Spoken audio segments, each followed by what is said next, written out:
Hello, Ms. Fuller's class. My name is Matt Stewart. I am a morning reporter at Fox 4 News here in Kansas City. I'm reporting to you live from the inside of a live truck, right? Yes, we still have live vans. We typically don't use them. We use live views, which are digital backpacks to get live shots out.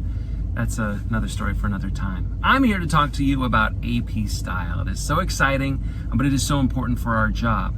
You think about journalism in general and how it's under attack from so many different people in society, the politicians, the fake news. So for us to have a certain style, a certain standard to make sure that we're all reporting kind of the same way and telling our stories the same way, make sure that the journalism is quality journalism. We help public understand that they can trust us and they can trust exactly what we're saying. I want to begin by telling you that I've been a journalist for more than 25 years. I graduated from the Northwestern University Medill School of Journalism in 1997. I've traveled all over the place. I worked in Omaha, Sioux City, Iowa, Kearney, Nebraska, Dayton, Ohio, and I've been in Kansas City for the past 19 years. I love it here. It's a great journalism town. And when you think about, oh, there's my photographer, Kyle. Hey, say hi, Kyle. Oh, hi. There you go. See, he was just shooting some video and now he's coming back. We're going to go live here in a little bit. But I want to talk about AP style and the importance of it because I know that you guys are learning about it. And I know it can be tedious when you think about AP style. But at the same time, it's really important, like I mentioned, that we have these standards. And so there's certain things you can always look up whenever you have a question. There are certain things that reporters are constantly getting wrong. In fact, there's certain things that I struggle with sometimes. And so it's nice to be able to refer back to my AP style book. For instance, lay versus lie.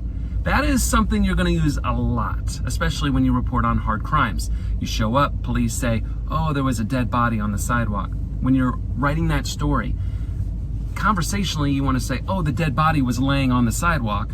Well, to lay, that's an action verb. Laying is like I put the body on the sidewalk. I laid it on the sidewalk. When you're already on the sidewalk dead, you're lying on the sidewalk. And so it's just a good reminder sometimes, a good refresher to be like, oh, no, it's the dead body was lying on the sidewalk. There's other things such as lawyer versus attorney. Is there a difference? According to AP style, there is a difference. See, an attorney is someone legally appointed. So you think about a public defender, that would be an attorney. A lawyer does not have to be an attorney. So when you're writing these stories, you just want to be as accurate as possible, right? Again, our credibility is at stake when it comes to all these stories. I go to military titles and they have this really long list. This is great because do you really know all the different formal commissioned officers in the Navy, Army, Air Force, Marines? They're all different, even the Coast Guard.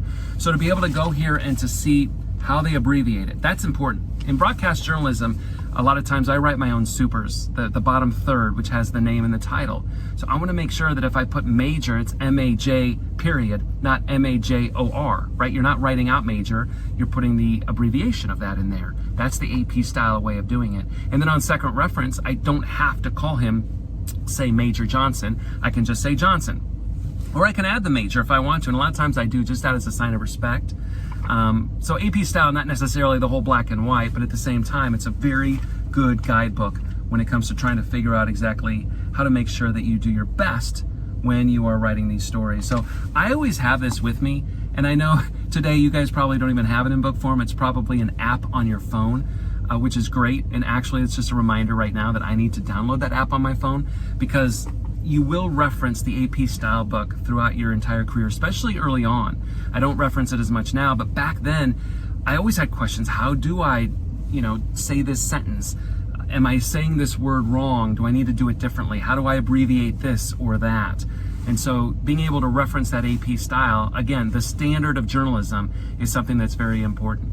So hopefully you guys are enjoying learning about journalism, whether you decide to go into television or newspaper, magazines, maybe you want to do some more web stuff or you want to videotape, whatever you want to do, just keep in mind that it's very important that we hold ourselves to a higher standard than anyone else, that we're accurate as possible. In fact, a quick story, freshman year at Northwestern University, I took a basic writing class and it was called the Medill Zero. Basically, if you got any facts wrong at all in the entire story, it was an automatic zero. It wasn't just a negative off. So that was just their way of saying how important it is to make sure that everything in that story is as factual as possible. And I know in today's day and age, it's hard. I make mistakes still today, after 25, 26 years in journalism. But I definitely try to minimize it the best I can. I try to be as prepared as I can. The AP style book definitely helps me stay as prepared as possible. So whether you read it at night, go page by page, make little notes, that might be a good idea. Good way to try to memorize this. Or whether you just reference it whenever you're struggling with a certain type of subject matter that you're reporting on. Just know it's always there for you, and it's reliable, right? And it's constantly changing. Each and every year, they add new things, they take things out. So just try to stay up to date with it. Good luck to all of you in this class. Good luck with your future careers, maybe in broadcast journalism. And tune in to Fox 4 News tonight. Not tonight because I don't work nights. I work in the mornings. But hopefully you'll tune in sometime, watch what we do, and hopefully be inspired to become a journalist yourself someday. Thank you.